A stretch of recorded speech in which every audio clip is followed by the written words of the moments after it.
So we got us a long-range scrap mission this time. I have made a deal. This is kind of like a silent auction, highest bid takes all, I guess you'd say, on a little Terex carry deck crane.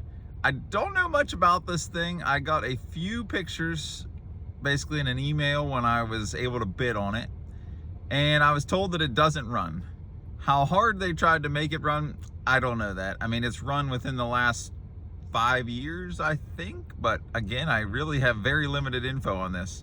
I talked to the girl at the plant who I believe is like the plant manager, and she said, hey, we couldn't get it running, but I'll come meet you on a Saturday, which is very convenient because I really didn't want to have to go out there during the week. It's near Chicago, which is about 500 miles from home for me. I'm gonna try to get out there. I'm gonna leave tonight after work and make it out there Friday night, and then load up first thing Saturday morning, get it loaded, and come home. That's the goal anyway. But all I can tell from the pictures is the outriggers are down on the ground, which is definitely a problem if we have to winch it. And it's kind of at an awkward angle up beside the building, I guess. Again, I don't really know the layout of the situation, but I really hope I can get it started. That way I can go ahead and get the outriggers picked up. Worst case scenario, we'll winch it on. If we have to get the outriggers picked up without getting the engine running, I don't know what we're gonna be in for, because I don't know how easy it is to get to the hoses and then crank them up with a chain and binder, something along those lines. I don't know. The problem is we're 500 miles from home. I'm only gonna have the tools that I choose to take with me, so hopefully we don't screw this up too bad. See if we can get it on the trailer. We're driving out here southwest of Chicago to pick up a little carry deck crane. What a beauty. Oh, I hope we can get it started.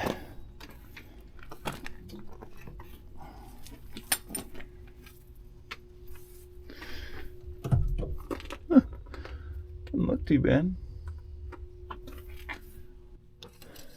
See what we got. It's got something in it. They tell me it doesn't run, but I don't know how hard they have tried. So I really hope we can get it started to get it on the trailer. Otherwise, we're going to be in for a terrible time with trying to get these outriggers up. And I don't know how to get it in like neutral. What, to pull the planetaries apart or what? Okay, so it is a dual fuel, propane or gas. I think getting it to run on propane is our best shot. That bottle seems to be full. I also brought a bottle. But I'm going to be honest, I don't know what I'm looking at either. It's got lots of hydraulic oil. Always a good thing. Got the jump pack. I guess I don't know that it's dead, but based on everything else I have, I assume it's dead. Got a mostly flat tire. Should make it to the truck. It is dead. Let's try the jump pack. Oh, I guess it's a 4-wheel steer. You can put it in like crab mode. Sweet. Do we have any more life? Oh, things move.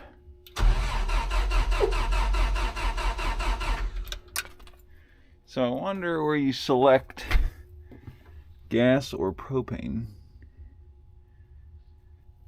Or if you do it in the cab on these.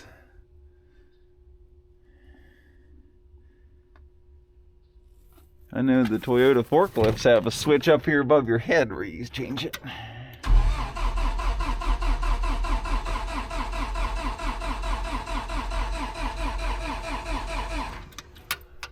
What all we got? All right there. Look at that, it's got a whole load monitor on it and everything.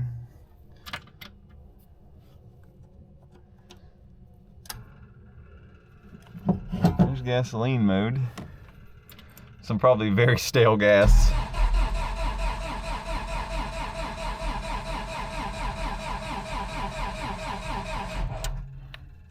I think that propane's probably our best chance. I did open the bottle.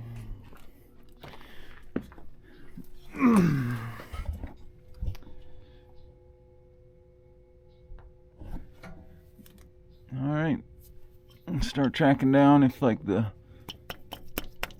solenoid's working. If we're getting propane into the vaporizer. Also, I guess we need to know, do we have spark? I bought new plug wires and a coil, but guess what? They're at home.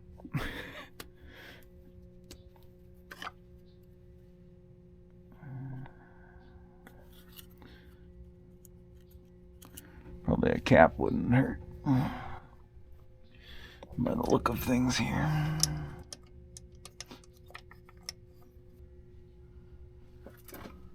Vacuum advance and everything, man.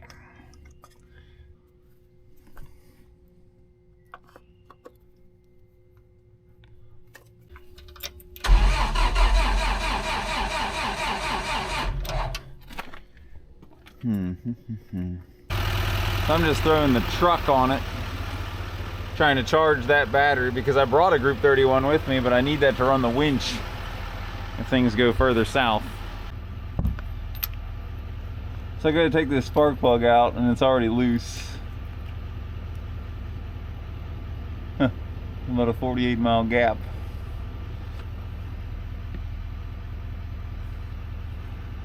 I just want to see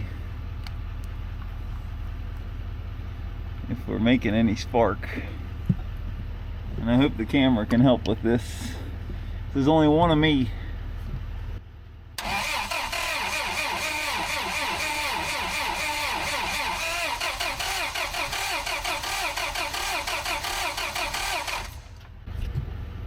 Well, as you guys can see in the video I just rewatched, we got good spark, which is a good thing. Let's see if we can figure out how we get propane to this unit.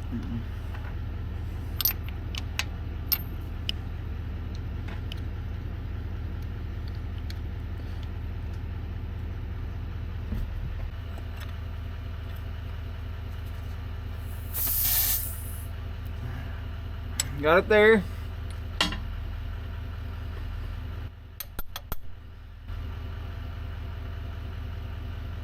So that's the solenoid valve. Works with the key. So I got the key on right now.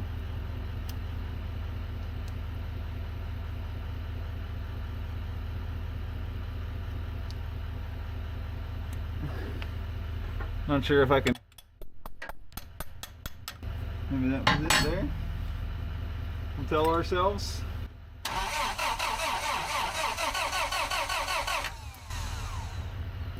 Nope. I guess we do have the gasoline system. I assume it is terrible.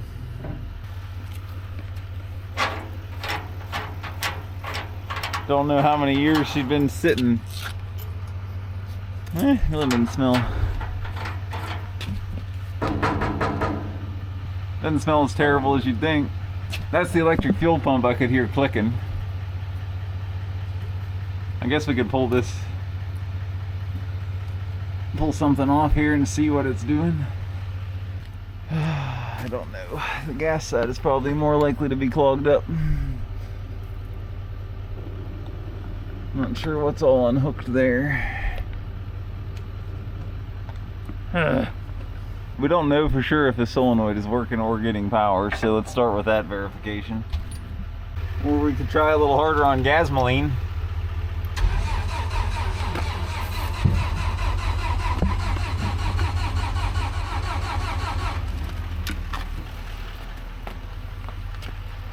We got to get propane in there one way or another. I'm pulling the cover off of this vaporizer right now, hoping I can figure something out if we have gas or not.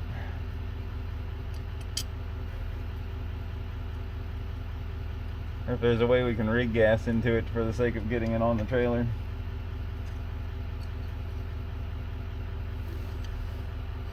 I would assume all this yumminess falling out of there is not the best, and I just lost a screw. Oops. So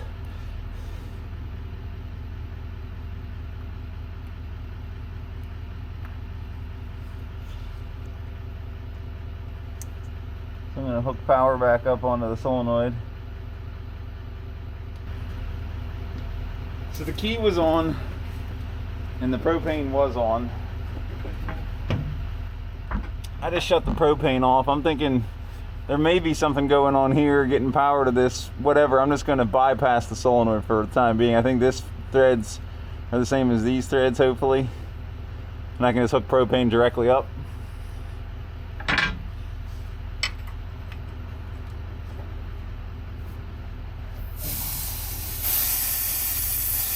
Look out!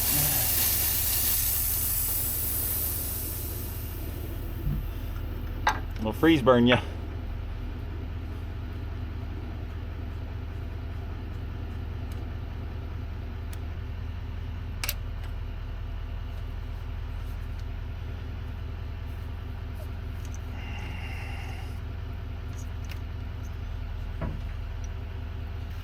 Alright, that's the solenoid I'm a little concerned about. I think this size pipe thread is the same as that, so let's just move that over there. So that fitting's off. Fortunately, it is the same as the other side.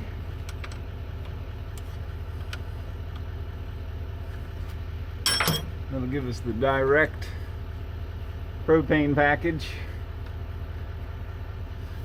No solenoid valve to kill our fun.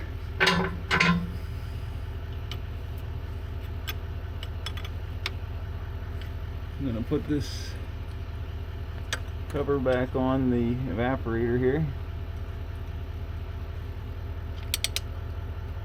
I did drop the screw for this.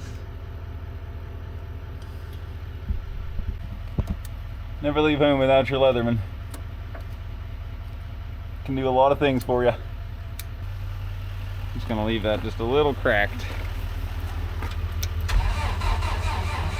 Oh, come on, girl. Come on! Oh, man. Say hi, Matt. We had to phone a friend. I don't even know anything about propane. Hey, me either. That makes two of us. Get it? So we're gonna pull this back. Matt says you need vacuum, which we're looking at. This line is like a sense line. This line's a sense line over to the evaporator thingamabob. So now that's pulled all the way back. Let's try that.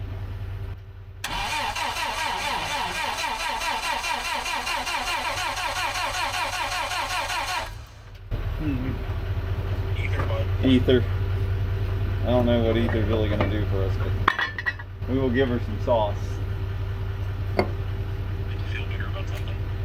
Throw a rod out the side. Is that enough?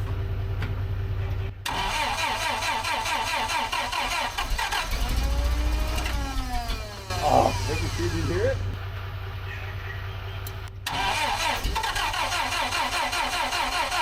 I'll load this thing on the trailer with ether. Run a case of it. I got one good full can. Oh, that doesn't sound like enough. Will this get it on the trailer? Let me give her a little more beans.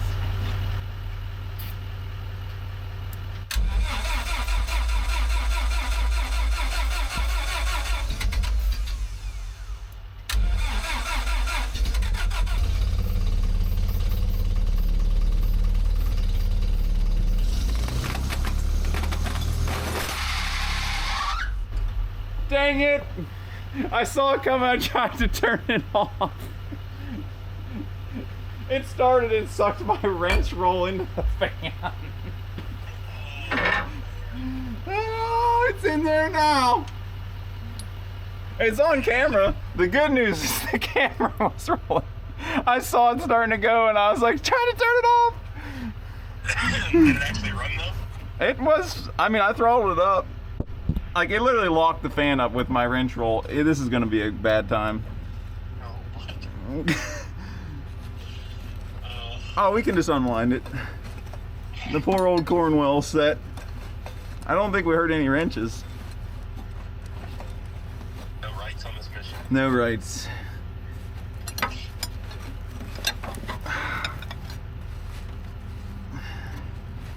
That was dumb. Makes for good content. You know what they say. These things happen. That is very true, sir. All right, bud. Well, I'll let you back at whatever you were doing.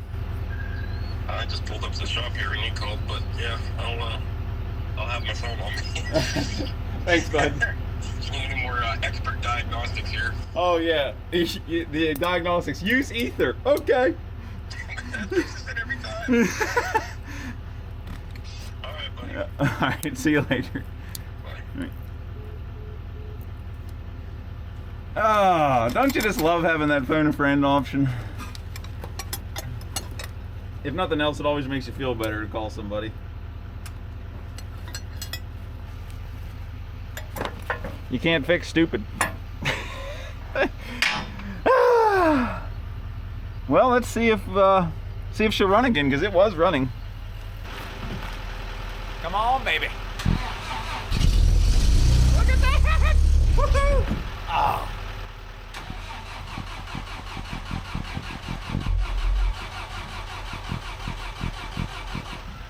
Must need the ether.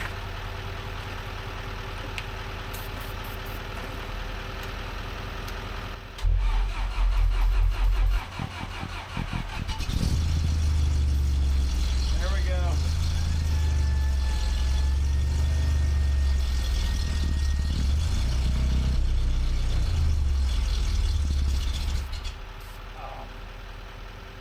Trying to get the outriggers picked up.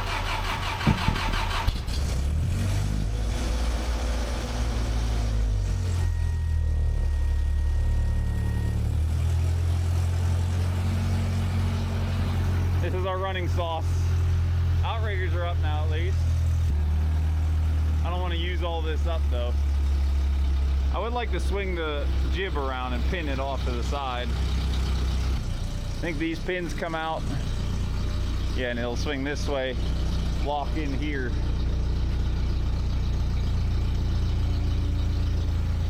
So it may have to use the telescope to get that in the right position, I'm not sure.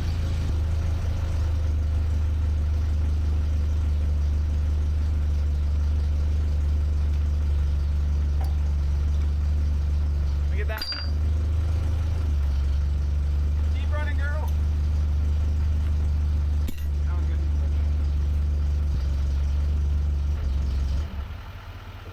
Oh, she quit. Oh well. We'll get it going again.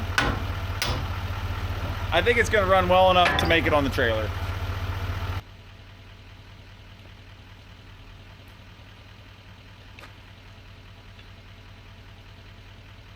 Might be in our best interest to take it off.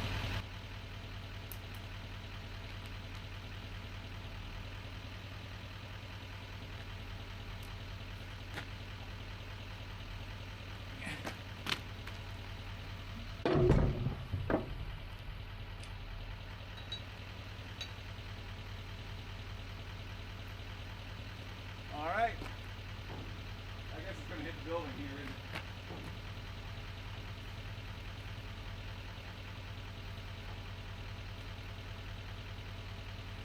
It will swing.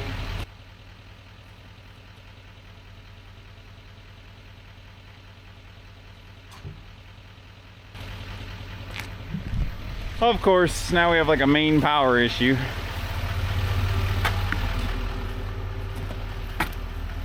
When I key on, it's nothing.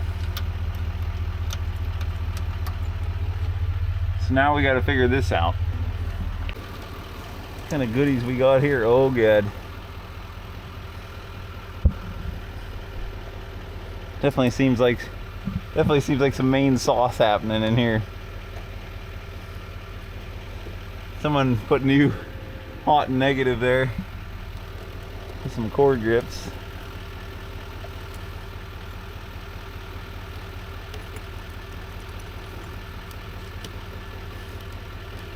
Just give it everything you see a wiggle. Never fails. I don't know what is like. I don't know what is the main relay in this situation.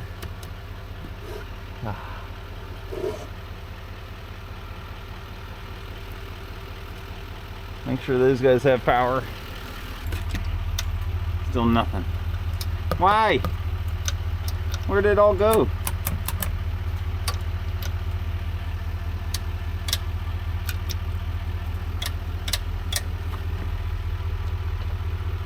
Ah, turn the override on. Ah, we need 12 volts here, and we need to make the starter go whirling. How can we do that? Because it was doing so happy. So I was just pulling circuit breakers, and circuit breaker 1, which evidently is the main, it kept tripping and resetting. So I'm wondering if a wire is touching the frame in here. Like that one? Yeah. Oh, that's probably it. That guy could do it. That should be power to our coil. Or anything else that got destroyed when I sucked up the wrenches over there.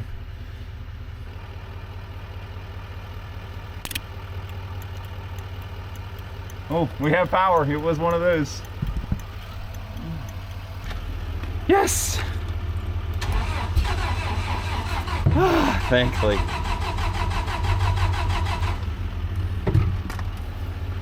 Ether, please. Also, I think I turned the gas off.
Now we just got to figure out how to drive it and hope it goes up this kind of still wet, slippery-ish ramp.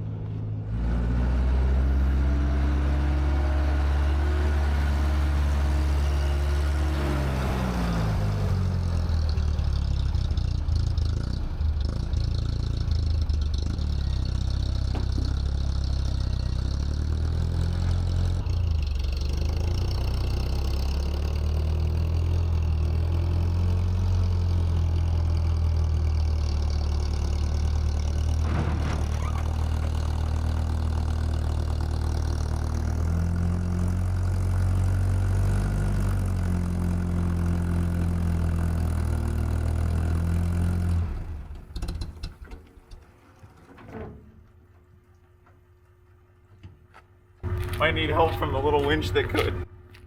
If I had a little bit of cribbing to put under there, I think it would help the cause.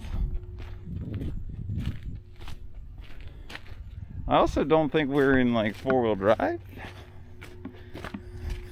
Maybe it doesn't have 4-wheel drive. It does not have 4-wheel drive. So we're in 2-wheel steer mode. I was afraid to touch that. Oh, it's just inspected. 2013. But it also isn't a P&H. Well, I don't know if we should just get the winch out.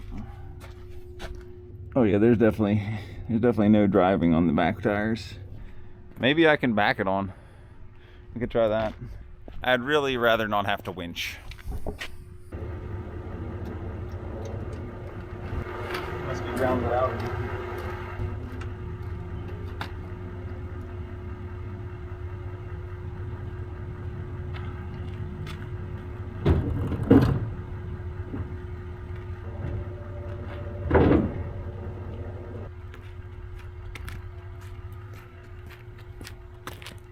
Winch time. I hope I can do it in 2-part.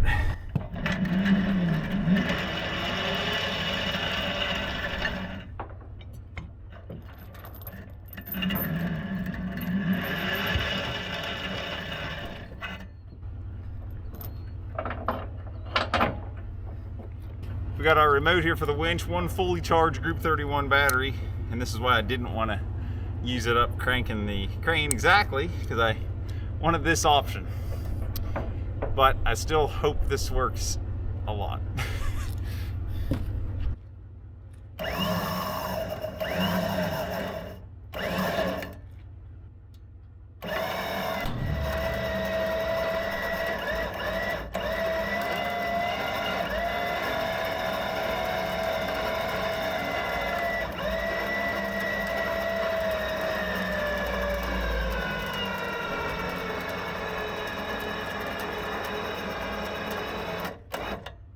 Oh, come on, girl.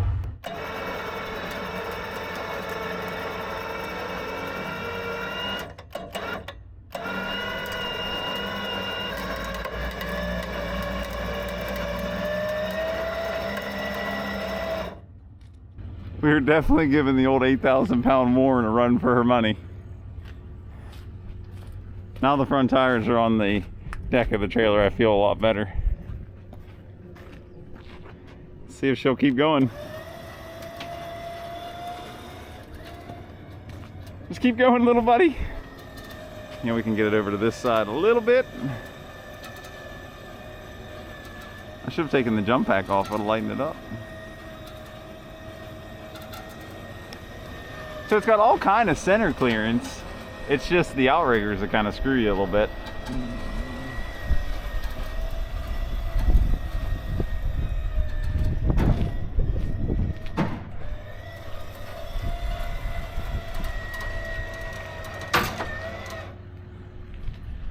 And things are just shifting around a little bit with our chain. I'm gonna need two hands because I need to steer it.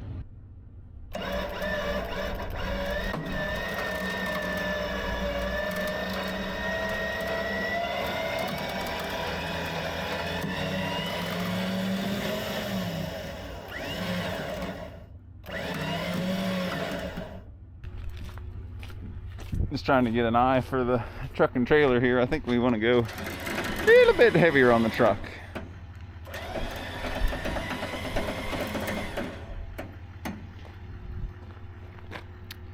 That doesn't look bad. The truck looks kind of light yet. Let's give her a little more. I think that's perfect. And now it's all empty over there. Well, it's on the trailer.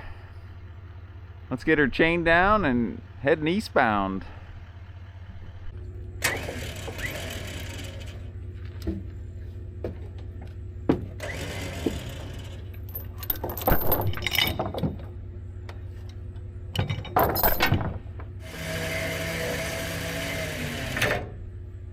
Got it.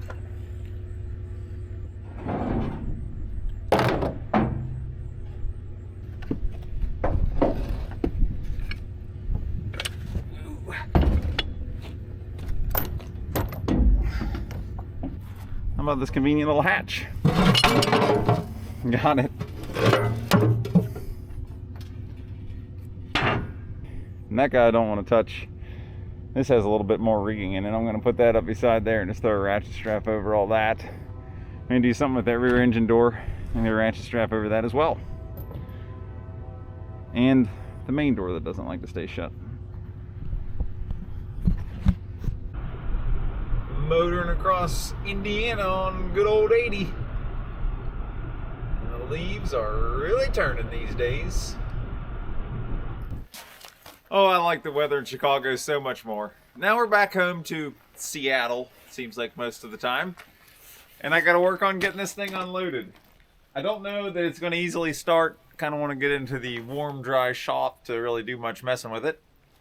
I'm gonna get it unchained. If I get it rolled back onto the tail while it's level, I'll put the parking brake on, just get the back tire, just kind of start out onto the tail, put the parking brake on, and then let the tail down.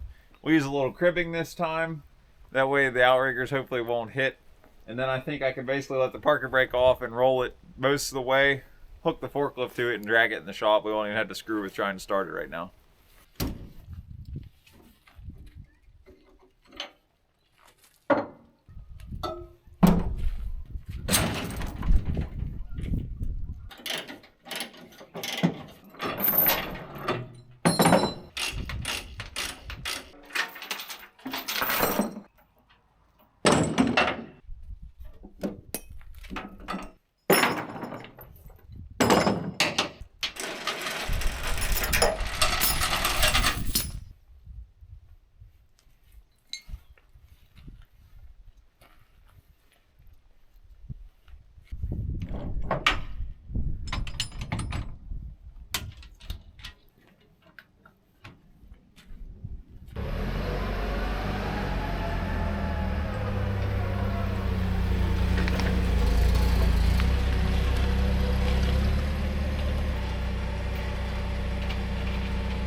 mechanical on the end of the fork.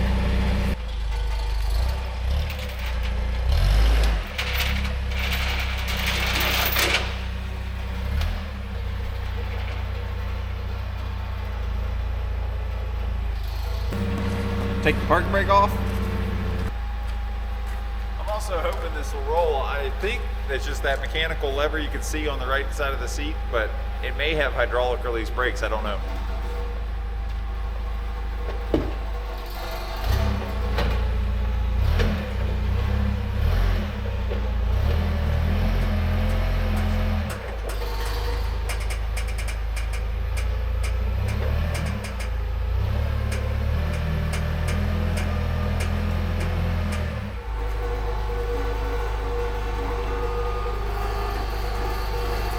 A little more up would make me feel better.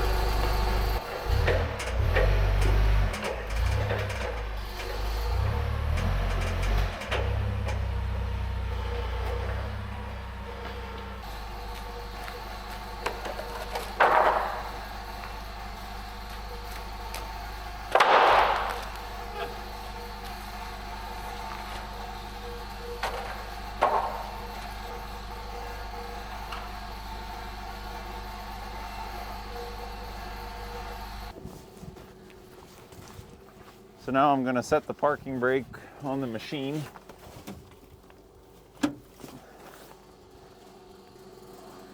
Maybe we need one more safety wheel chalk. Tell ourselves it's going to help. I don't think all this wet, slippery wood, though, is really helping the cause.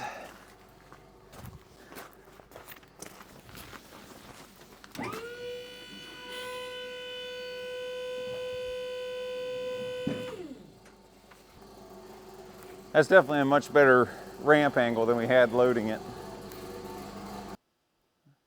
The forklift's right here, so as long as we hit the doorway and don't hit the building, worst case we'll just slam into that. I don't know that we're gonna get past the ramps. Mark my word, we'll see how this goes.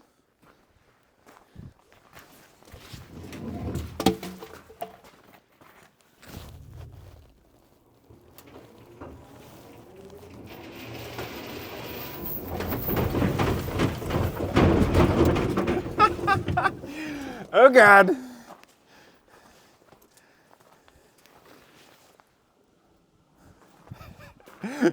We're there. I guess I didn't put the ramp down as hard as I should have, and the hydraulics sprung up a little bit. I'm curious to see on the video how the boards moved. But hey, the Eagle has landed. If we'd have kept going, it would rip the door right off. Oh my. We'll drag her in here somewhere. I just kind of want to start tinkering with this thing, and I don't think it'll take a whole lot to get it running reliably. Yeah, I had the park brake on full bore, and that's what we had. The door won't stay latched, which is also convenient. That's why I had that ratchet strap on it for the ride home. Maybe just, oh yeah, that thing being loose is probably half the problem. We'll look into that. Minor details. And just maybe put a bungee cord to hold it so we can get inside.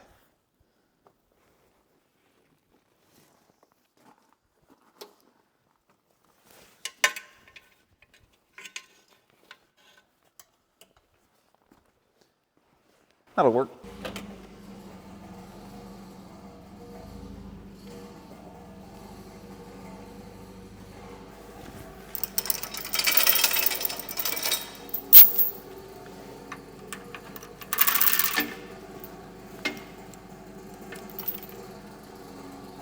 Wanted to hook her a little shorter anyway.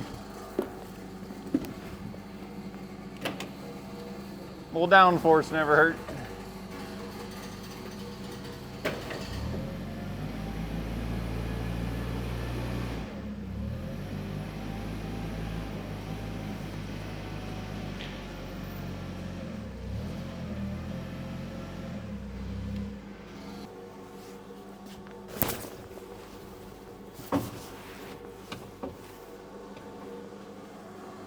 straighten the wheel fuzz.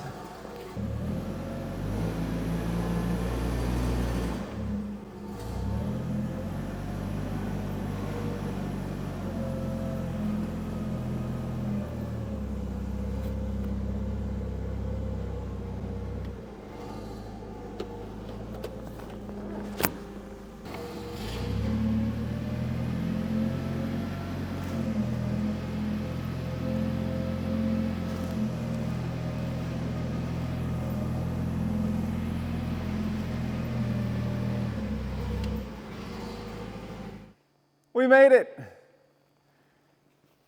I'm pretty excited to be inside and not out in the rain anymore. And this is the Terex 85i. Also, I've seen 851. Also, it seems like it's really a P&H, and Terex bought them out. Maybe somebody knows better than I. Overall, I think it's going to be a sweet little piece. Peel that engine door back out of the way. I just kind of shoved that over, and that ratchet strap on the back was holding that door on, and the ratchet strap on the front was holding our block and our other toolbox, which honestly didn't hardly look at it. What goodies did we get in here? Oh, big old hook, spray paint. One of the lifting eyes. Oh, that's what we needed for the jib. Basically, the way the jib is right now is kind of its intermediate position. You have to be very careful you don't telescope the boom or you're going to rip something off because it's still pinned to the main boom. So we have the bottom section, first telescope, second telescope, and then the top part of the boom. So I'm not sure which of the tall or shorter options this boom is. Where is her handy dandy load chart?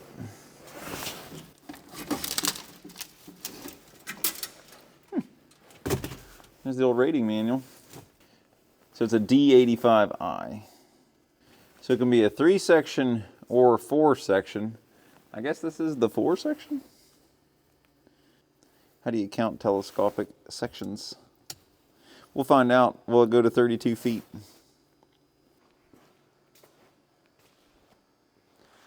I think step one is let's put a good battery in it. I'll probably change the post style terminal ends to bolt-on so we can run our standard Group 31 bolt-on batteries.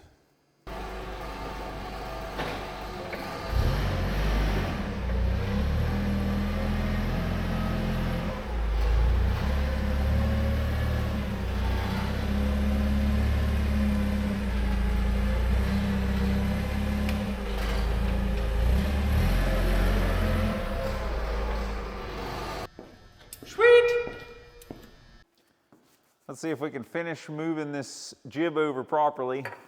Found this pin in the toolbox here is the one that goes here. There's like a double pin. I need to pull the one pin that needs to go on that side. The cable's also a little tight right now from making that bend, so if I straighten it out a little, I can jump it over this one pin out here, and that'll loosen that up, and then there's 2 bolts we got to pull to take the cable out, bring it back up here, but really for the time being, if it can kind of chill up there, that's perfect.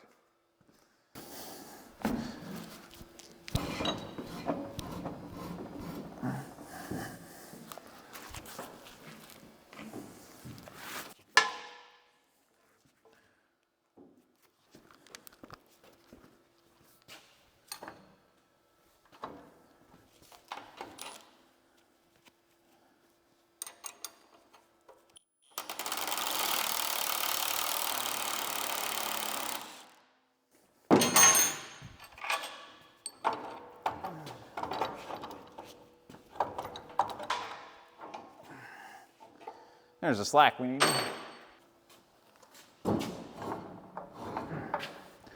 That goes in there. I guess I'll bring you guys up top so you can see how this thing works. Hopefully you guys don't take a tumble. So what we have going on here, I think this is cool, is you have this one big pin. It goes in the jib here.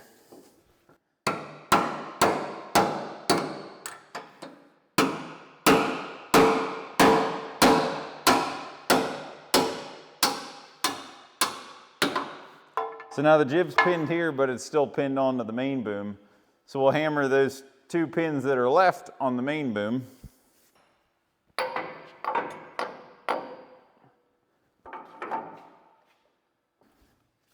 So now the main jib pins are out, but we're pinned into that first hinge. So that just moves over there. And you got this one other little pin here. We need to find some cotter pins for those, but that's all there is to it. And then your jib's in the stowed position. Now the telescope could still run in and out. You just have to have it all the way retracted to grab your jib and put your jib on. I do not see us using the jib very often, just mainly for size. But like being in the shop here, I think being this short is awesome. You could telescope out the main boom, run that. I'm viewing this things like, say we're picking up the axle on the Mini Mac, putting the bed on. This thing could literally sit all the way over here and we'll have plenty of capacity for those kind of tasks. From here, telescope out, and put it back. So I can go ahead and pull this lock bolt. For right now, I'm gonna let the cable sit here because it's out of our way, because we don't have it running to spool it back up. I also think this cable is going to need to be replaced. It's pretty crusty, rusty.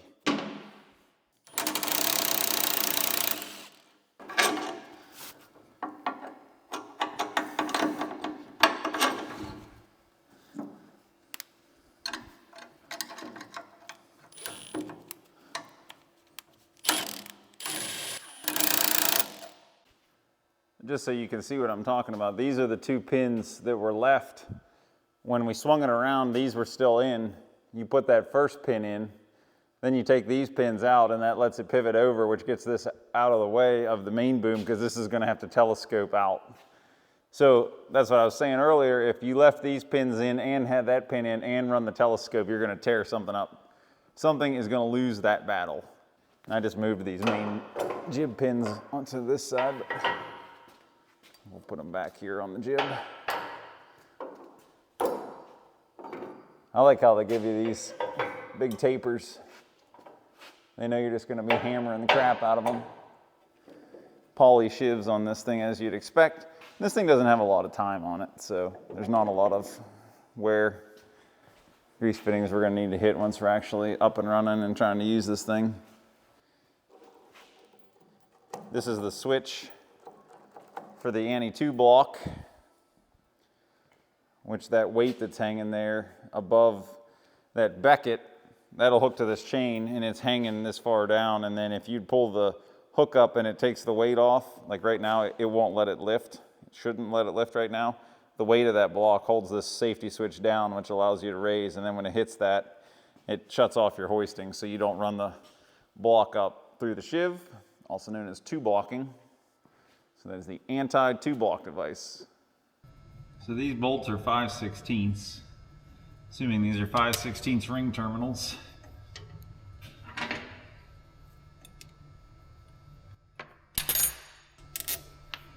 Oh yeah, plenty of meat to drill it out for a 3/8 stud. So these seem to be factory. They run into this box to run the whole fuse box and everything. Pretty much everything on the crane, I think, runs off of these wires. These ones are just for the starter. Well, I guess this one is just bolted to ground right underneath here. This guy evidently is running back to the solenoid on the starter, as you would expect. I think maybe we'll end up just soldering in a wire that we can hook to this one with a butt connector. We'll just solder that in with the end on here. We got plenty of length on that. Cut that, strip it, solder this new lug on right there. You're ready to bolt on. Finally buying a new set of these makes a huge difference over struggling your life away on a nice old doll set.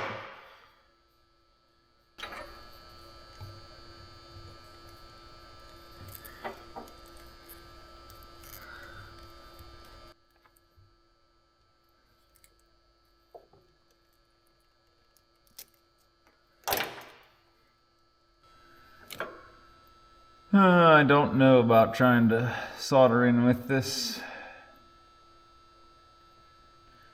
Another wire. Let me see what we have. So I have a 3/8 bigger style here. If we can afford to lose that much length, we're definitely going to be pushing it. just to make it there. I'll check inside that box if I can slide anything through the cord grip, but worst case, we'll have to come up with a little more of that wire. Problem is, that's, I don't know, probably like a 10 gauge wire. I have like 2 gauge, that's 4 gauge, or like 16 gauge. So for the time being, let's just solder a new terminal there, cut that and solder a new one on there. That way we can run our bolt-on battery.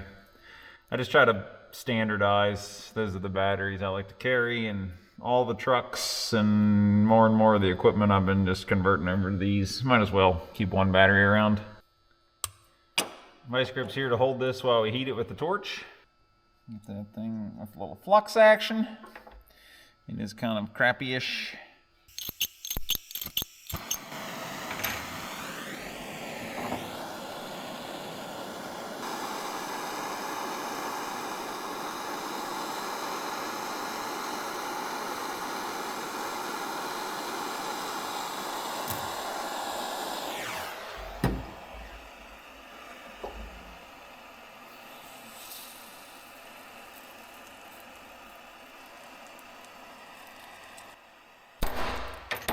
It's on there.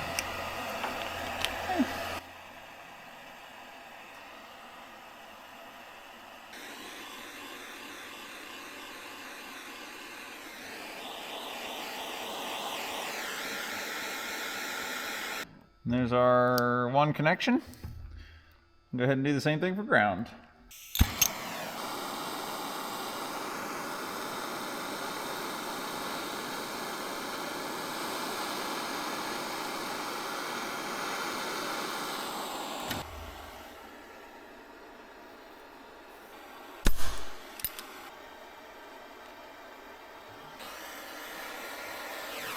Alrighty, and we have us a ground. I really like these heat shrink. I don't know. This is some cheap kit I bought on Amazon, but apparently I need to buy like 4 more of them to have in stock. They even got this nice like gel on the heat shrink, so that when you crimp that, or so that when you shrink it, it seals the water even better, holds everything together. Those are on there. I'm gonna try to drill this out, and then I'm gonna see if we can get a little extra wire and crimp on the bigger ring. This bigger ring. All right, let's see if I can quickly destroy this. I think I know the answer already.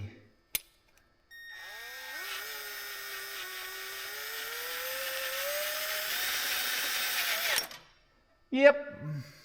I don't even know why we tried. So the ground is this white wire coming through here, and the power wire is this red wire. They both look like they have a little more to give. If I can get my hand back here. You can't get your hand there.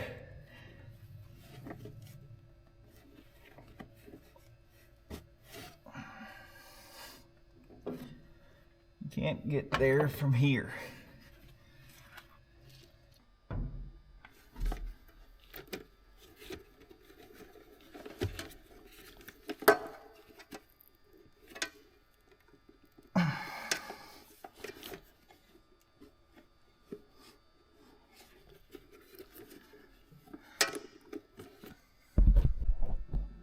Well, that was quite the battle for a little gain of wire, hopefully enough.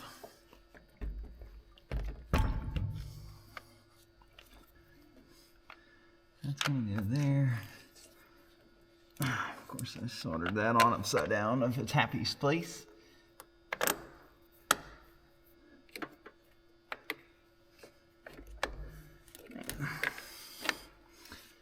Don't think we quite got enough wire there, really. Gonna need to get the right gauge. The ground will reach.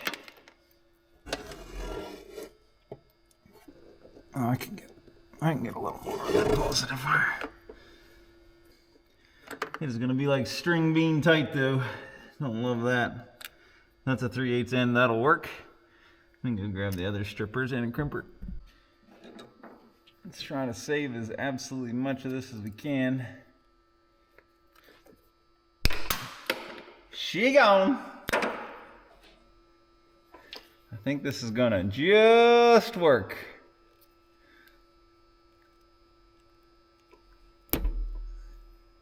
The wire's a little bit bigger than whatever this is made for. I think these are 12 gauge. Maybe this is 10. Huh, okay. Looks pretty good.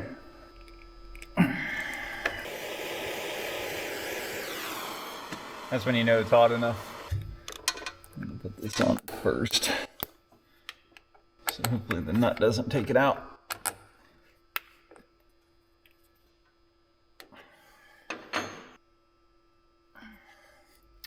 Well, let's see if she's any better than she was in Illinois. I also noticed we're a little low on coolant.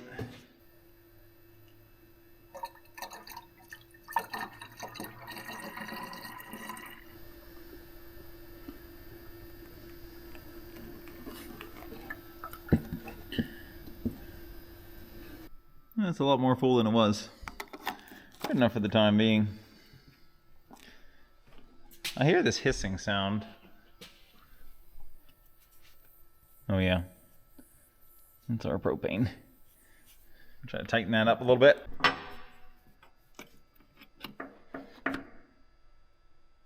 That's better. Let me open this sweet door latch. Hey, we got some voltage. Open our manual solenoid here.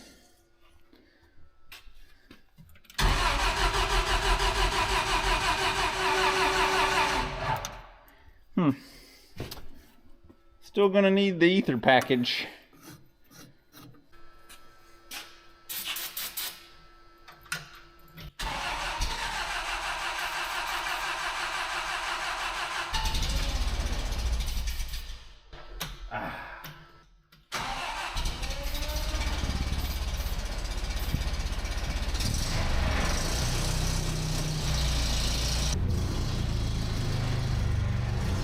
Let's see if we can do some crane stuff.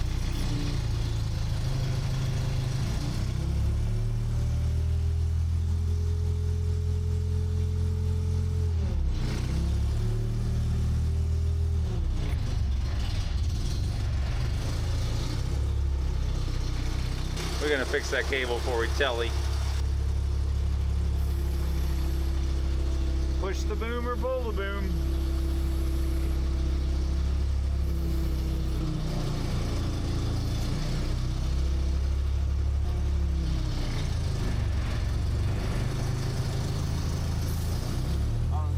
You'll really boom down in a hurry.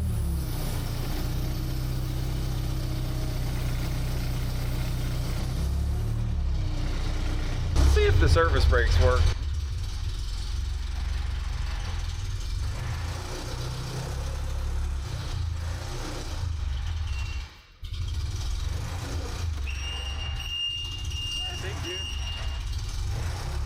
They seem to kind of work.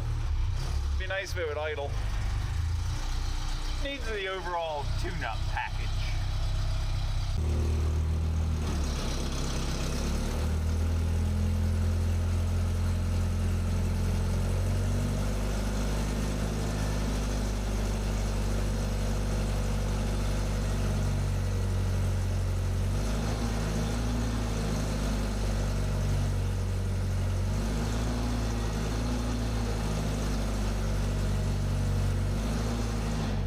Doesn't want to kick into that other cylinder working.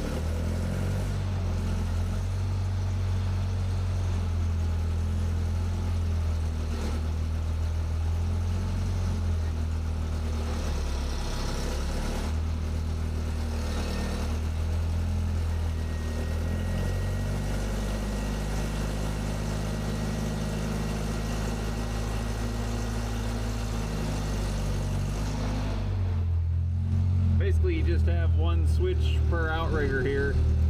When you push it down, it lifts the outrigger up, which fortunately that worked good off the ground. Because it must be some sort of a sequencing valve that once it goes out all the way, it kicks into the other cylinder.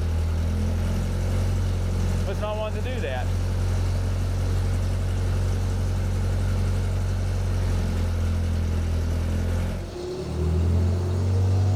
So like most things, it turns out that operator error is to blame here. This is working both of the front outriggers. I didn't realize that, the in and out. And then this switch to the right of it, that's your telescope. On the back, something's going on with the down. It'll raise, but I don't know, it's a bad switch, or the relay, or the solenoid, or something's going on. Also, the LMI is losing its mind. Just need like something to rest on the gas. Just needs like a little bit more.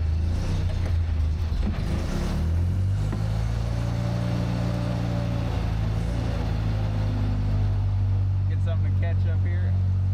Oh yeah, that's up. What do you think, Yogi? You want to be a crane guy? You're gonna die.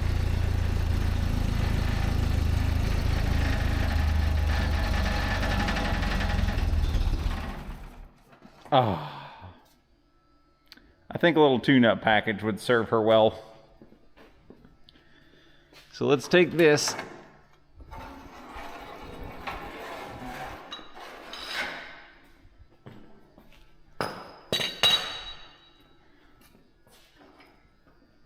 Hopefully we don't get any burrs from this nasty old cable.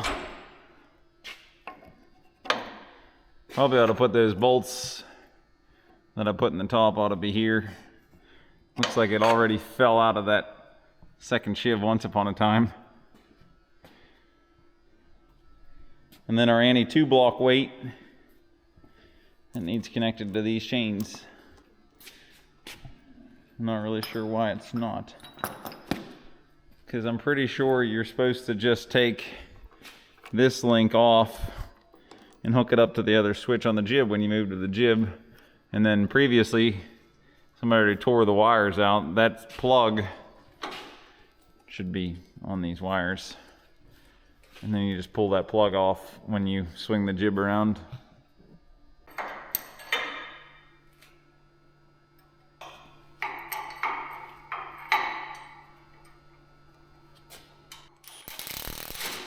Yo!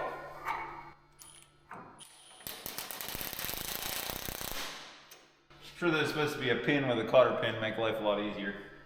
We can McMaster something up there. All right, so that's on there. See if we can attach our 2-block. Although as torn apart as everything is, I wonder if this does anything. I guess we could see if it'll let us raise up.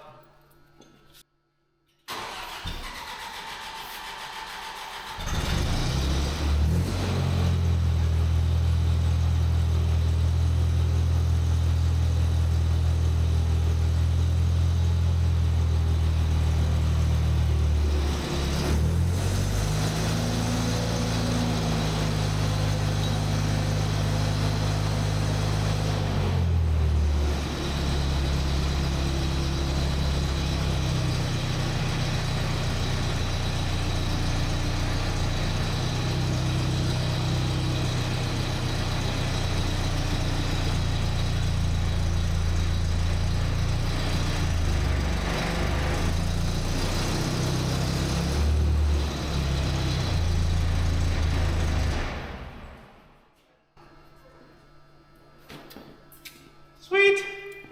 So I was hoping I could boom up a little bit higher as to actually use this thing as a carry deck. Because the reason this is called a carry deck is you can basically pick a load up, set it right here on the front of the crane.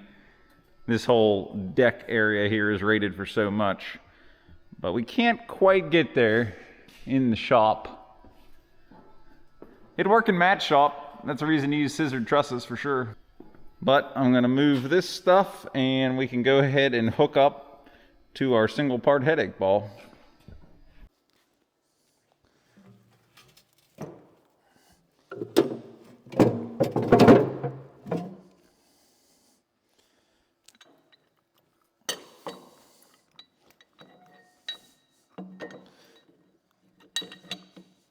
We don't need to break our backs more than necessary.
reach on this thing. Now, we definitely need to grease this boom. I think you could see it shaking on the way in, but I think that's mostly because it's just so dry. So that all needs greased. It has decent ratings on rubber, so I don't think we're doing anything too bad doing what we're doing here. We had to figure out why that outrigger wasn't wanting to come down. I don't think there's anything pinning it because yesterday when we picked it up, it was down on the ground and I lifted it up. Yeah, because that's the one I pinched the crib block under. So it was down. It'll drift down. I'm so excited. That's awesome. This thing is going to be so handy. I'd really like to put remote controls on it. I'm curious how we can best do that because you need that actuator deal. So I don't know. You could come off and go down potentially if it was like here to here and it pulled down and went up. I don't know. We'll figure something out. See what we can find online anyhow. Because if we were remote controlled and you're over there working at the truck and you could start and stop the engine and give it a high throttle and then have those 4 controls on proportional valves, boy, that'd be awesome. I'm going to grease up the extensions on the boom now. I know that the newer Groves, they're all proud of having a greaseless extension system, and I think that just has to do with what sort of plastic, very good plastic pads that the boom is sliding on. Some sort of like ultra high molecular weight polyethylene, something like that if I had to guess, but I don't know that. I think it's been a couple years since this was done. Yummy. Alrighty. You know, there's nothing to grease on the top of the booms. Which makes me wonder, how does that work when it's leaning down? What carries the force of it trying to tip up in? Getting all the manuals for this would definitely be wise because we're making a whole lot of assumptions and guesses right now. This is what I wanted to show you a little better when I was talking about it in the air. I think this pin comes out. Yeah, see this pin's just loose wobbling around. And then this is one more extension, but it doesn't have hydraulics to extend it. So what I can gather here is you'd flip that link out, pull that pin and that will extend and repin in. You fold that all the way around. You slide this to the right spot, probably when it's somewhere in this area. Hook that on here, pull that pin, and then you'd retract your main tellies, pull that in, and then put that pin back in, and basically that's like a manual extension. So that's giving you your 4th extension. You would have to have the jib on first if you wanted the jib on there as well. That's how you'd have 4 extensions plus the jib. I think that gets you like 50 feet in the air. This shop is 60 by 60. So just judging by where we are right now, if it was backed up to the wall, 30 feet would be that line. So right now it is 30-ish, probably not even quite 30 because center rotation would be where you start counting that. But if you're going up in the air, obviously you go from where the hinge point is.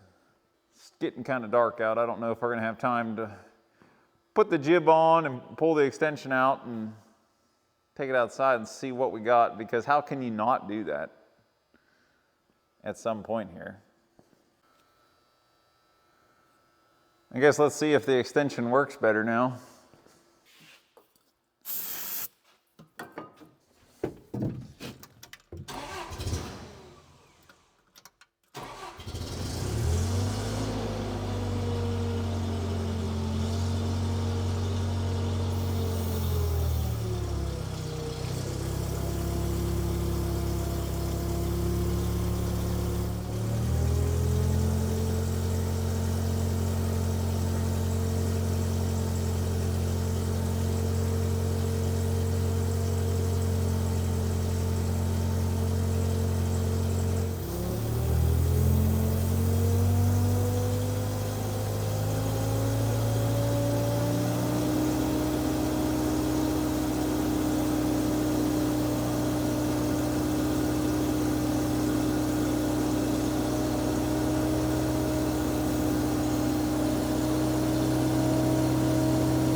Yeah, if you had a remote control, you could stand here and see that you're not going to hit the ceiling, and all in all have a much better idea of what's going on. I think it's funny how much carries over from what you know about an old friction machine to this little carry deck, because I have very limited experience with the carry deck. I've hauled a few. The summer after I graduated high school, I worked for a local contractor and we moved these around sometimes. But basically, if you're in a shovel and it's not a Northwest, your left hand is going to be the swing.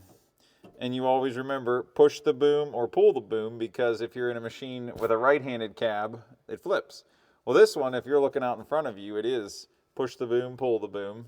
Your hoist up and down here works out nice with that hand, and then your boom is on the right-hand side, which kind of became the standard later. Like I know the old 30B we have, it's the same way here. And then your telescope in and out here. I assume that's more standardized with telescoping. Hydraulic cranes, I don't have much experience with them. I've run a boom truck some, which was basically these same controls. But I think this thing is going to be really sweet. A little more whispering on it. I need to get an overall tune-up kit for this. It's a Continental, I think it is, Continental TM27, I want to say. But this is a dual fuel. I don't know how much I talked about this yesterday. I was kind of in a hurry, but this is the vaporizer over here for the propane. I kind of gutted that, deleted the solenoid valve, all that in a hurry yesterday trying to get this thing loaded. So we're going to have to put all that back correctly. This thing could really use a good washing first so we can actually get in there. It's just not super fun to work on because, as you can see, you're down in this hole.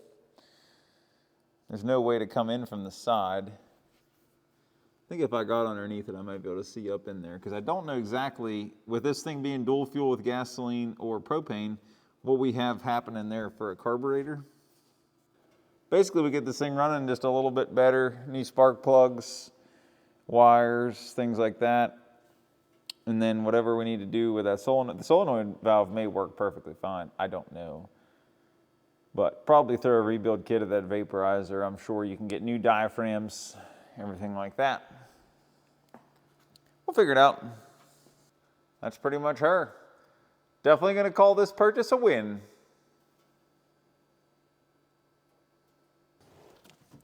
Well, Yogle, you guys probably want to go home for dinner, don't you? Let's do it. Put a couple tools away.